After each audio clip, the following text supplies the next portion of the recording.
Hoje nós vamos mergulhar nas sombras da antiga Babilônia, uma civilização grandiosa, cheia de sabedoria, mas também carregada por um sentimento profundo e pesado, o peso do pecado.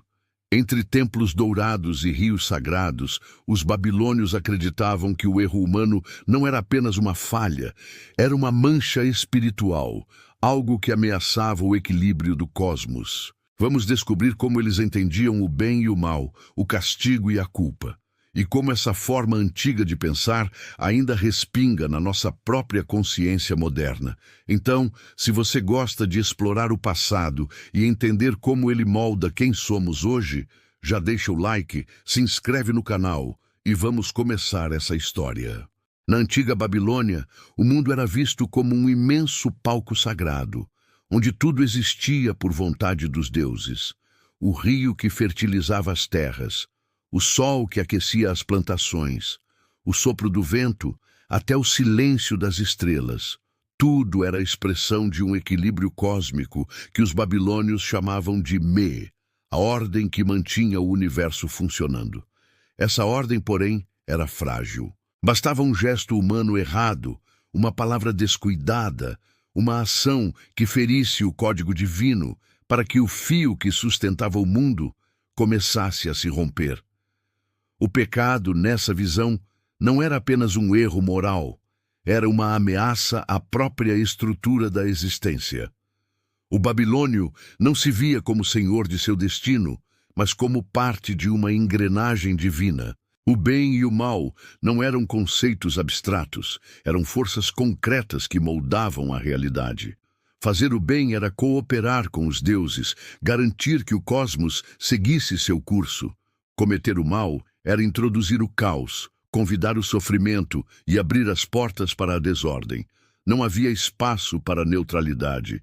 Cada ato, por menor que fosse, tinha peso e consequência.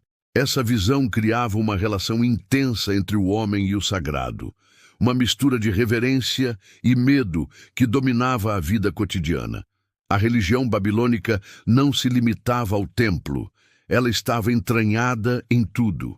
O agricultor que plantava, o escriba que escrevia, o comerciante que pesava suas mercadorias, todos tinham consciência de que qualquer descuido podia atrair a ira divina.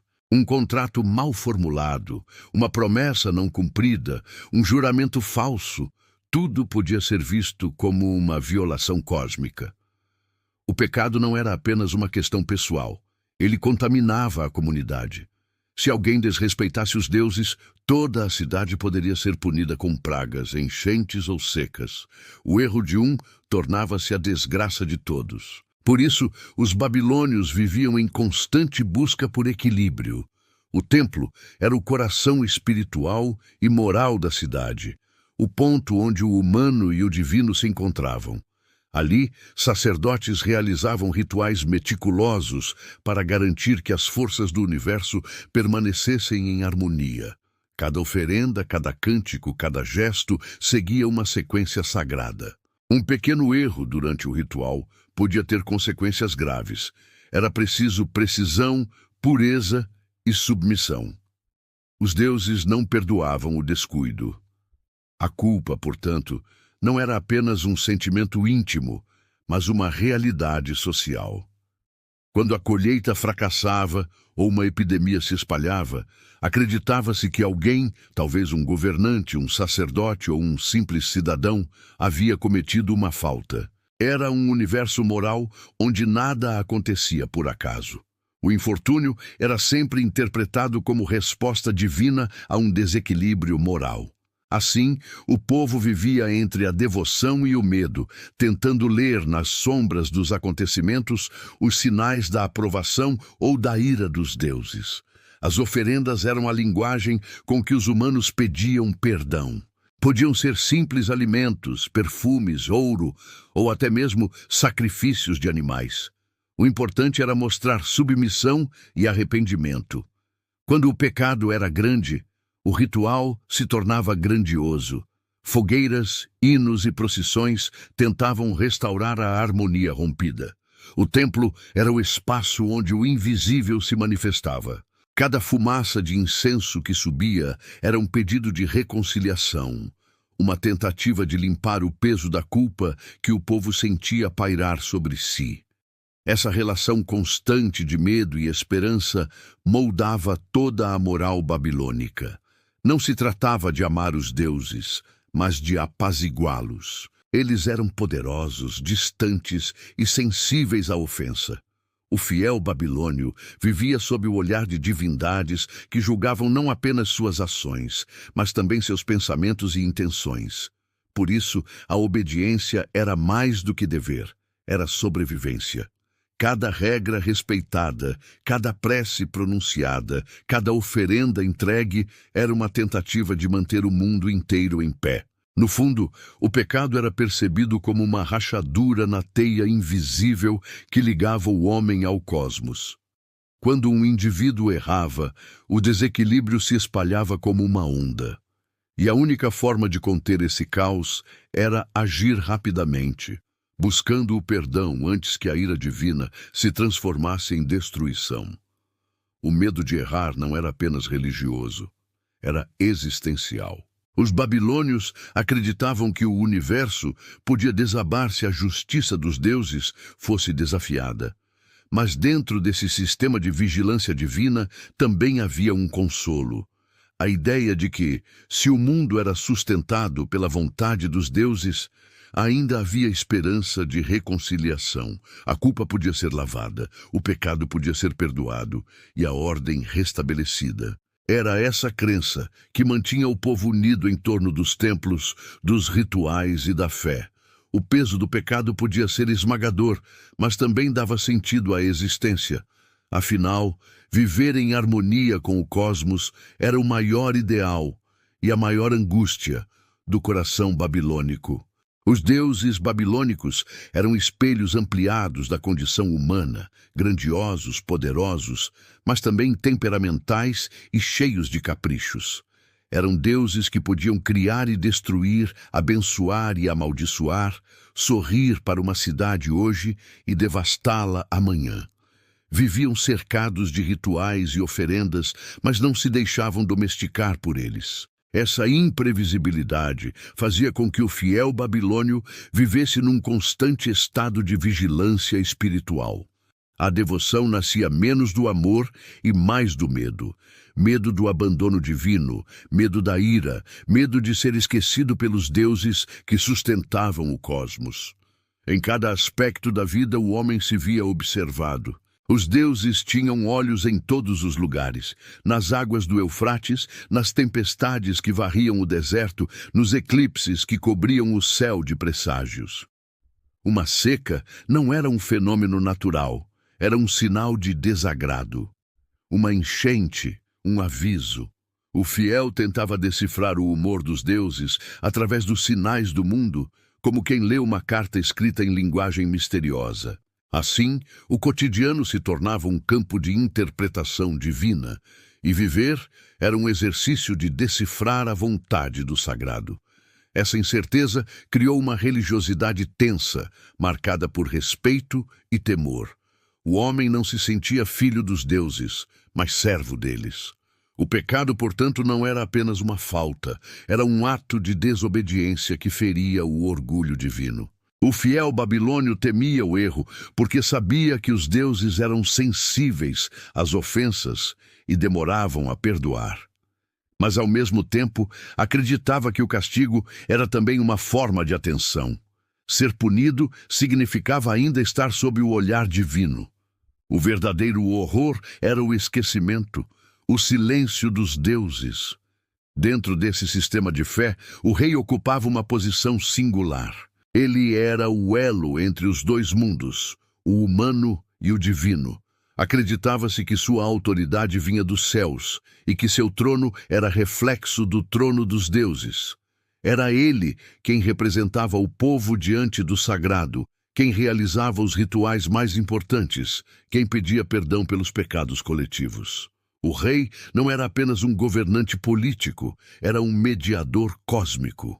Seu dever não era só administrar a cidade, mas manter o favor divino. Se a colheita falhasse ou a guerra fosse perdida, O povo via nisso um sinal de que o rei havia falhado espiritualmente. Essa responsabilidade tornava o poder uma carga pesada. O rei vivia sob constante pressão. Qualquer injustiça, qualquer decisão impura podia atrair o castigo dos deuses sobre toda a nação. Por isso, muitos rituais reais eram dedicados à purificação. Antes de decisões importantes, o rei se isolava, jejuava e se submetia a cerimônias para limpar seus pecados e os de seu povo. Ele não podia permitir que a mancha moral de um só homem colocasse em risco o destino de um império. Mas o mesmo medo que sustentava a fé também servia como instrumento de controle. O discurso religioso moldava o comportamento coletivo. O pecado não era apenas uma questão espiritual, era também política. A ideia de que o erro de um indivíduo podia trazer ruína a todos criava uma cultura de vigilância mútua. O povo fiscalizava a si mesmo, e a obediência ao rei se confundia com obediência aos deuses. Desobedecer à autoridade era uma forma de desafiar o próprio cosmos. Essa fusão entre moral e poder deu à Babilônia uma estrutura social rigidamente hierárquica. O rei estava no topo, mas sua autoridade derivava da vontade divina, e qualquer questionamento a ele podia ser interpretado como heresia. Os sacerdotes reforçavam esse vínculo sagrado do trono com o altar. Eles interpretavam presságios, traduziam oráculos e garantiam que o povo visse nas ordens do rei não apenas decisões humanas, mas mandamentos vindos dos deuses. Assim, a religião não apenas explicava o mundo, ela o organizava. O medo do pecado, então, se tornava uma ferramenta de estabilidade. O cidadão comum obedecia porque temia atrair o castigo coletivo. A culpa era compartilhada, e isso tornava o controle mais eficaz do que qualquer exército. A noção de que o cosmos inteiro podia desabar por causa de um erro individual fazia com que cada pessoa se sentisse responsável pela harmonia da cidade. Obedecer não era apenas cumprir leis, era proteger o mundo de cair no caos. Com o tempo, essa estrutura criou uma consciência coletiva marcada pela submissão. O povo acreditava que sua própria prosperidade dependia da pureza moral do rei e da fidelidade de todos à ordem divina. As catástrofes, as doenças, as derrotas, tudo era lido como sintoma moral. A religião e o poder político se entrelaçavam num pacto de medo e reverência. A culpa se tornava um idioma comum, falado em rituais, leis e até nos sonhos. Mas havia também um aspecto paradoxal nessa relação. O mesmo sistema que oprimia o povo também o consolava. Saber que o sofrimento tinha um sentido, que era punição, correção ou aviso, dava uma espécie de ordem ao caos da vida. O mal não era acaso, era consequência. E essa ideia, por mais dura que fosse, oferecia uma lógica reconfortante. O babilônio podia sofrer, mas nunca estava perdido. Se o pecado podia ser a causa do castigo, o perdão ainda era possível. Bastava reconhecer a culpa, oferecer sacrifício e esperar que o rei e os deuses restaurassem a harmonia do mundo. Na Babilônia, o pecado não era uma condenação eterna, mas uma mancha que podia ser removida, desde que o homem se submetesse ao processo correto de purificação. Havia sempre a esperança de restauração, de que o desequilíbrio causado por um erro pudesse ser corrigido. Essa crença sustentava uma elaborada rede de rituais, fórmulas e sacrifícios que uniam o povo, os sacerdotes e os deuses num ciclo contínuo de culpa e perdão. Purificar-se era mais do que se livrar da punição. Era tentar reconstruir o elo rompido com o divino. Os rituais de expiação variavam conforme a gravidade do pecado. Alguns eram simples e podiam ser realizados pelo próprio indivíduo em casa. Um banho em águas correntes, a queima de incenso, a recitação de preces pedindo misericórdia. Outros exigiam a intervenção dos sacerdotes e o uso de fórmulas complexas. O templo era o espaço onde essa relação de cura espiritual acontecia. Ali, o pecador chegava carregando o peso da culpa, e os sacerdotes atuavam como médicos da alma, conhecedores dos segredos capazes de limpar as manchas invisíveis do espírito. Os sacerdotes babilônicos eram figuras centrais na vida religiosa. Viviam em disciplina rigorosa, dominando os textos sagrados e as palavras que possuíam poder. Acreditava-se que a fala, quando pronunciada da forma correta, podia alterar o destino. Não bastava ter fé, era preciso saber dizer. Cada sílaba tinha força, cada nome divino precisava ser pronunciado com precisão. Erros de entonação ou de sequência podiam anular o ritual, ou pior, ofender ainda mais o Deus invocado. Assim, os sacerdotes se tornaram guardiões do conhecimento espiritual, capazes de dialogar com o invisível por meio da palavra. Entre os rituais mais solenes estavam os de sacrifício. Animais puros, cuidadosamente escolhidos, eram oferecidos aos deuses como substitutos simbólicos do pecador. O sangue derramado tinha valor espiritual. Representava a transferência da culpa, a entrega do mal para que o bem pudesse retornar. Em alguns rituais, o sacerdote chegava a tocar o animal com as mãos do penitente, como se passasse a impureza de um corpo para outro. Depois, o sacrifício era queimado ou entregue às águas, levando consigo o peso da falta. O ato, ao mesmo tempo brutal e sagrado, simbolizava a renovação da ordem. Além do sangue e das oferendas, havia também a confissão, uma prática silenciosa, mas poderosa. O pecador se ajoelhava diante da estátua do Deus e recitava fórmulas antigas, reconhecendo sua falha. Não se tratava de um arrependimento moral no sentido moderno, mas de uma confissão cósmica, o reconhecimento de que se havia rompido o equilíbrio do universo. Ao confessar, o homem admitia sua pequenez diante do sagrado e abria caminho para a reconciliação. O pecado não podia ser negado. O silêncio era o pior dos pecados. Os rituais de purificação, muitas vezes, incluíam elementos simbólicos da natureza. A água, o fogo, o sal e o vento eram vistos como agentes de limpeza espiritual. Lavar-se no rio representava o retorno à pureza original. O fogo purificava o que estava corrompido, consumindo o mal. O sal afastava os espíritos impuros e o vento levava embora as palavras que carregavam o peso da culpa. Cada elemento tinha uma função sagrada e o ritual transformava o espaço e o corpo numa extensão do cosmos. Mas nem todos os pecados podiam ser purificados de forma simples. Havia faltas tão graves que exigiam longos períodos de penitência. O pecador podia ser isolado, obrigado a jejuar, a dormir no chão do templo ou a realizar tarefas de devoção até que os deuses se acalmassem. O sofrimento, nesses casos, não era punição, mas parte do processo de cura. Doer era purificar. A dor era entendida como o fogo invisível que queimava as impurezas da alma. O homem que sofria com resignação demonstrava que compreendia a gravidade de sua falta, e esse entendimento agradava aos deuses. Essa ligação entre sofrimento e purificação criou uma ética peculiar. O erro não era visto apenas como motivo de culpa, mas também como oportunidade de transformação. Cada castigo trazia a promessa de renascimento. Quando a desgraça caía sobre alguém, doença, miséria, perda, o fiel podia interpretá-la como um chamado à reflexão. Os deuses não castigavam apenas por raiva, castigavam para ensinar. A dor era um lembrete de que o mundo exigia equilíbrio e que o homem devia constantemente se ajustar a ele.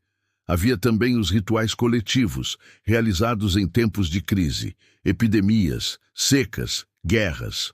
Nesses casos, o rei e os sacerdotes lideravam cerimônias que mobilizavam toda a cidade. As ruas eram cobertas de cinzas, os cidadãos vestiam roupas simples, e as estátuas dos deuses eram lavadas e adornadas novamente. Era como se o próprio corpo da cidade passasse por um processo de purificação. Todos rezavam, todos pediam perdão. A culpa se tornava um sentimento partilhado, e o perdão, quando chegava, era celebrado como um renascimento da comunidade. Por trás de cada ritual, havia uma convicção profunda. O destino não era fixo. O homem podia reescrever sua sorte se encontrasse as palavras e os gestos certos. O cosmos podia ser movido, o castigo revertido, o coração dos deuses amolecido. Essa esperança sustentava o povo diante da incerteza da vida. Ainda que o pecado fosse inevitável, porque o ser humano, por natureza, errava, havia sempre um caminho de retorno. Purificar-se era lembrar aos deuses que o homem ainda queria fazer parte da ordem divina. Era o ato mais humano e, paradoxalmente, o mais divino que um babilônio podia realizar. Viver sob o olhar dos deuses babilônicos era existir em permanente estado de atenção. A fronteira entre o certo e o errado era tênue, e qualquer descuido podia ser interpretado como um insulto ao sagrado. Essa incerteza não apenas moldava os rituais e a política, mas também a própria mente do povo. O medo de errar, de desagradar os deuses ou de trazer ruína à comunidade, foi lentamente se transformando em algo mais profundo, uma vigilância interna.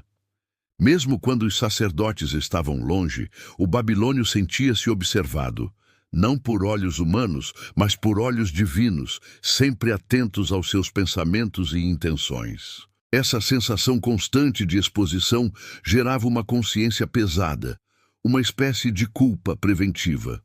O indivíduo já se sentia culpado antes mesmo de cometer o erro, como se a simples possibilidade de falhar fosse em si uma falta. A mente babilônica estava treinada para suspeitar de si mesma.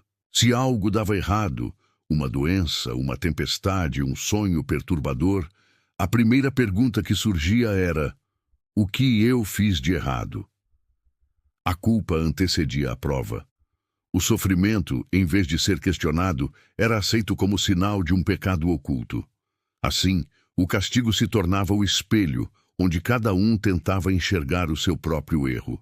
Essa psicologia da culpa criava uma forma peculiar de moralidade. O bem não nascia da compaixão ou da empatia, mas do temor. Ser justo era ser cuidadoso, obediente, atento às normas religiosas. A virtude se confundia com a prudência. Fazer o bem era, acima de tudo, evitar o mal, não por convicção, mas por medo das consequências. Essa lógica impregnava todos os aspectos da vida, da maneira de falar à forma de negociar, de se vestir, de rezar. Cada gesto precisava ser medido, cada palavra ponderada. O mundo era uma arena onde o comportamento humano estava sempre sendo pesado nas balanças invisíveis do divino. No interior dessa mentalidade, o pecado não era apenas um ato, era uma condição. O homem, por ser imperfeito, estava sempre à beira da culpa. Nenhum ritual podia libertá-lo por completo, apenas aliviar momentaneamente o peso de existir sob o julgamento dos deuses. Era como se a vida fosse um constante esforço para não cair em desgraça, uma busca infinita por pureza em meio à imperfeição. Essa tensão psicológica produziu uma cultura introspectiva, na qual cada pessoa era levada a se vigiar e a desconfiar de seus próprios impulsos. Com o tempo, essa vigilância se tornou parte da identidade coletiva babilônica. O povo aprendeu a se policiar mutuamente. A culpa não era apenas individual, mas compartilhada. O erro de um homem podia provocar a ira divina sobre todos, e isso tornava cada um responsável pela conduta do outro. A comunidade funcionava como uma consciência coletiva, regulando comportamentos, censurando desvios e reforçando constantemente a necessidade de pureza.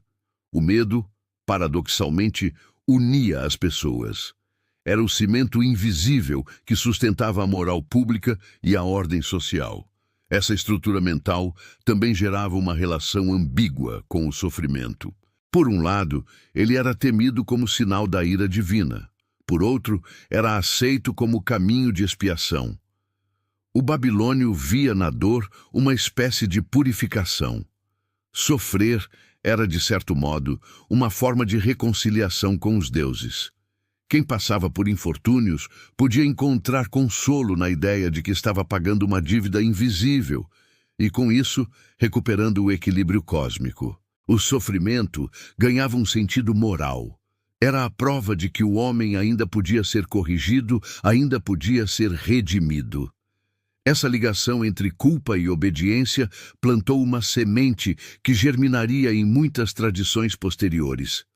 A moral babilônica se baseava menos em compreender o bem e mais em evitar o mal. Uma ética do medo, sustentada pela ideia de vigilância e castigo. É possível ver, nessa estrutura, os primeiros contornos de uma moral penitencial. O homem que busca a pureza não por amor, mas por temor, que se arrepende não por convicção, mas por necessidade. A obediência se torna virtude máxima e o arrependimento um reflexo condicionado. O resultado psicológico desse sistema era uma mente dividida. De um lado, o desejo de viver em harmonia com os deuses. De outro, a constante angústia de não ser digno dessa harmonia. O homem babilônico carregava dentro de si o tribunal dos deuses, uma voz silenciosa que o julgava, o observava e o punia com inquietação. Essa voz interior, nascida do medo e da fé, tornou-se uma das mais duradouras heranças da Babilônia. Mesmo quando o império caiu e seus templos se tornaram ruínas, essa forma de consciência continuou viva em outras culturas, transformando-se em diferentes versões de culpa e penitência. No fundo, o peso do pecado moldou o próprio modo babilônico de existir, um equilíbrio entre reverência e medo, entre fé e vigilância. O homem que vivia para não ofender os deuses acabou aprendendo a desconfiar de si mesmo. E essa desconfiança, esse olhar interior que busca constantemente o erro, é talvez o primeiro passo daquilo que, séculos depois, o mundo chamaria de consciência moral. Nos mitos babilônicos, o pecado não aparece apenas como uma transgressão moral, mas como uma força cósmica, um tipo de energia que desestabiliza o tecido do universo. O mal, para os babilônios, não era um ser independente nem um espírito sombrio à parte, mas o próprio desequilíbrio. Tudo o que ameaçava a ordem sagrada, o Me, era identificado como um movimento de caos. Essa concepção dá à ideia de pecado uma profundidade filosófica impressionante. Ele não nasce apenas das ações humanas, mas da própria natureza instável da criação. O homem, nesse contexto, é tanto a obra-prima dos deuses quanto o seu risco mais perigoso. O Enuma Elish, o grande épico da criação babilônica, expressa de forma simbólica essa tensão entre ordem e caos. No início, o universo era apenas uma mistura informe de águas primordiais. Tiamat, a mãe dos abismos, e Apsu, o pai das fontes. Do conflito entre eles surgiram os deuses, e do sangue e do combate nasceu o mundo. Marduk, o deus herói, derrotou Tiamat e com seu corpo formou o céu e a terra. A vitória de Marduk não eliminou o caos, apenas o organizou. O mal, portanto, não foi destruído, foi contido. E a criação tornou-se desde então uma batalha contínua entre a ordem imposta pelos deuses e o caos sempre prestes a retornar. Essa visão cósmica se refletia na própria condição humana. O homem, segundo o mito, foi criado do sangue de um deus rebelde, Kingu, aquele que havia lutado ao lado de Tiamat contra Marduk. Dentro de cada ser humano, portanto, há uma centelha do caos original. Essa herança simbólica explicava por que o pecado parecia inevitável. O erro não vinha apenas de fora, mas de dentro. O mal habitava o coração do homem como uma lembrança do abismo do qual ele fora formado. Viver em harmonia com os deuses era, nesse sentido, um esforço constante para dominar essa porção interna de desordem, o caos primordial que habitava em cada alma. O poema de Erra, outro texto importante da tradição babilônica, aprofunda essa visão trágica. Erra, o deus da destruição e das pestes, representa o momento em que a ordem divina perde o controle. Ele não é apenas um agente do mal, mas uma força necessária. O fogo que purifica, o colapso que prepara a renovação. No poema, Erra se irrita com a passividade dos deuses e decide agir, espalhando guerra e ruína sobre o mundo. A destruição que ele causa não é gratuita. Ela serve para lembrar aos homens e aos deuses que a ordem é frágil e precisa ser constantemente reafirmada. O mal, portanto, é visto como parte do próprio mecanismo do cosmos, um lembrete da vulnerabilidade da criação. Esses mitos revelam uma compreensão profunda e quase filosófica do pecado. Ele é o retorno do caos à ordem. Quando o homem age em desarmonia, quando desobedece aos deuses ou se deixa levar pela arrogância, ele repete em escala humana o mesmo movimento que Tiamat fez contra Marduk. O pecado é uma miniatura do colapso cósmico. Por isso, sua gravidade vai além da moral. É ontológica. Pecar é participar, ainda que inconscientemente, da força que ameaça dissolver o universo. Essa leitura simbólica também explica por que os babilônios viam a culpa como um fardo inevitável. O homem não era apenas um servo dos deuses, mas também um portador de sua própria instabilidade. Ele era o elo mais frágil da criação, capaz de construir templos, mas também de profanar o sagrado, de cultivar a terra, mas também de envenená-la. A ideia de que o mal nasce de dentro e não de fora marcaria profundamente o pensamento religioso do Oriente Médio. É o embrião daquilo que, séculos depois, seria conhecido como queda ou pecado original. A noção de que a fragilidade moral é parte constitutiva da condição humana. No universo babilônico, o equilíbrio era uma conquista, nunca um estado permanente. O homem devia lutar, dia após dia, para manter o caos sob controle, dentro e fora de si. Essa luta espiritual dava sentido à existência. Viver era resistir à dissolução, era repetir o gesto de Marduk, enfrentando as águas escuras do abismo. Cada ritual, cada prece, cada sacrifício era uma reencenação simbólica da vitória sobre Tiamat.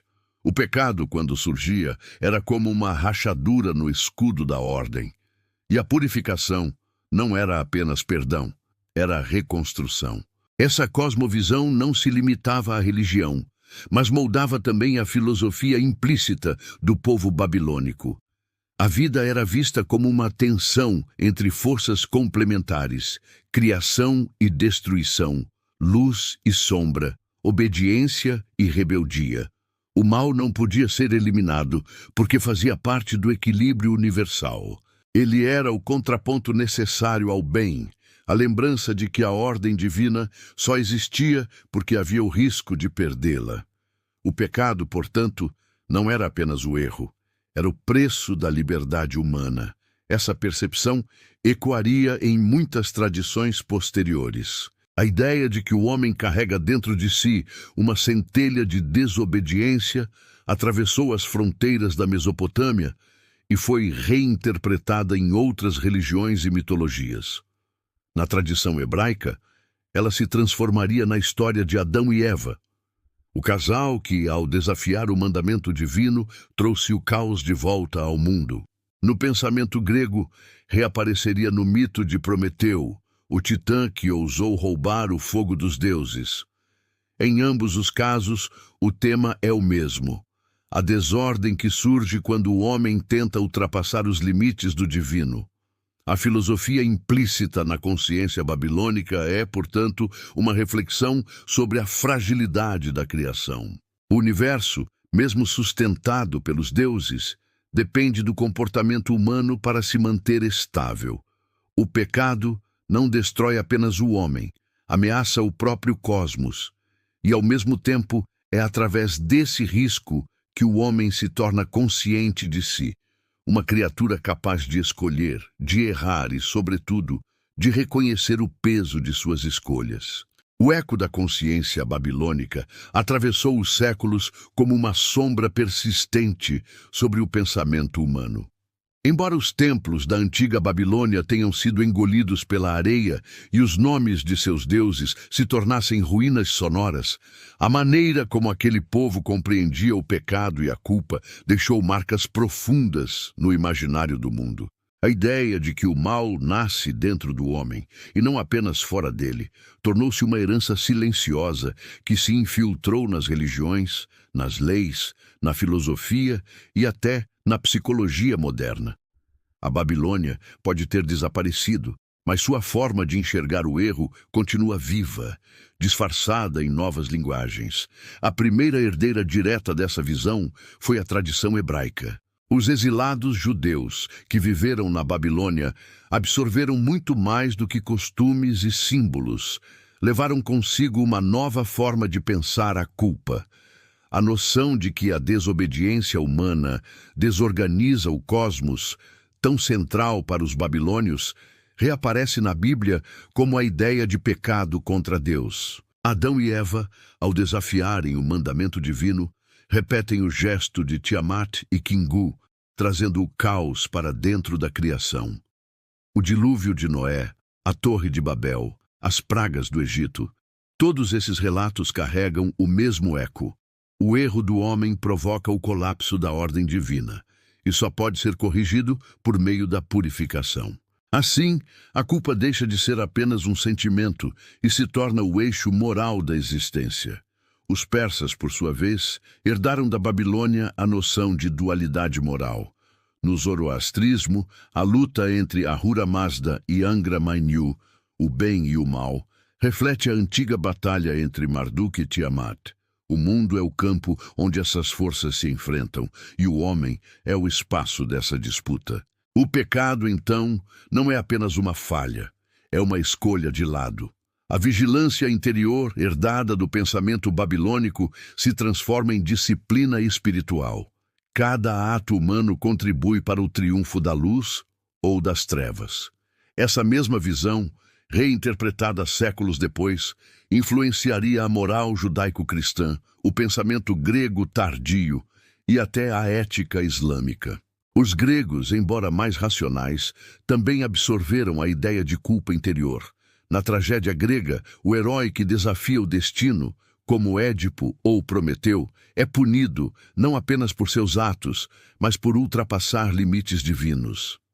A híbris, a arrogância humana, ecoa a antiga noção babilônica de que o homem carrega dentro de si o germe da desordem.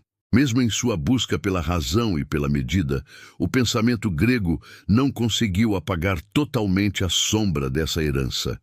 O erro humano como força cósmica, e não apenas moral. Com o tempo, essa consciência se refinou e se espiritualizou. No cristianismo, o pecado tornou-se a marca original da humanidade, algo que não se comete, mas se carrega. É o eco do sangue de Kingu pulsando nas veias da tradição ocidental. A culpa babilônica, que antes era pública e ritual, tornou-se íntima e psicológica. Agora o homem não precisa mais temer a ira dos deuses externos. Ele carrega o tribunal dentro de si. O pecado é lembrado a cada confissão e o perdão é buscado não com oferendas, mas com arrependimento. A teologia substituiu os rituais, mas o mecanismo emocional permaneceu o mesmo: o medo de ofender o sagrado e a esperança de ser purificado. Mesmo fora das religiões, essa herança continuou moldando o modo como pensamos a moral e a responsabilidade. As ideias de culpa, castigo e reparação migraram para a filosofia e, mais tarde, para a psicologia. Freud, por exemplo, via na consciência moral o superego, uma espécie de divindade interior, herdeira das antigas figuras de vigilância espiritual. O sentimento de culpa, dizia ele, é o preço da civilização. Quanto mais o homem tenta dominar seus impulsos, mais sente o peso de sua própria repressão. É uma formulação moderna da mesma angústia que habitava o coração babilônico.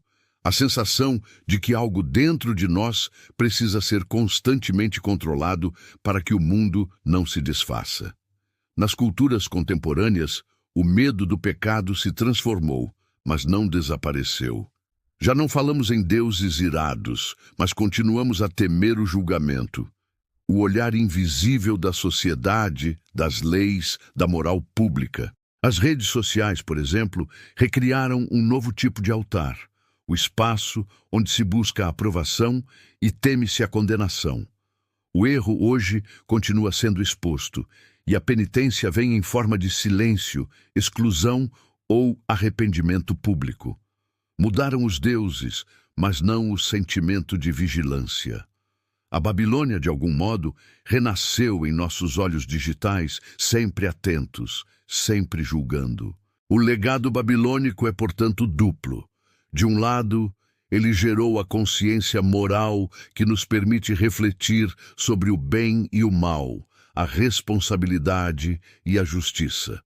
De outro, nos legou o peso da culpa, uma herança emocional que ainda molda nossa maneira de existir. O medo de errar, a necessidade de purificação, o impulso de justificar nossas falhas diante de uma instância superior, tudo isso remonta à antiga lógica do pecado como desequilíbrio. Continuamos tentando manter o caos afastado, como Marduk diante das águas de Tiamat, reconstruindo a ordem a cada erro, a cada arrependimento, a cada tentativa de começar de novo. Talvez o que mudou não tenha sido o medo do pecado, mas o nome que damos a ele. Já não falamos de deuses ofendidos, mas de consciências inquietas. Não sacrificamos animais, mas oferecemos desculpas. Não erguemos templos de pedra, mas criamos sistemas morais, terapias e códigos éticos. Ainda assim, no fundo, o impulso é o mesmo: restaurar a harmonia que sentimos ter perdido. Em Babilônia pode ter desaparecido, mas o seu legado vive em cada um de nós, nessa eterna tentativa de equilibrar o caos que trazemos por dentro com a ordem que insistimos em reconstruir.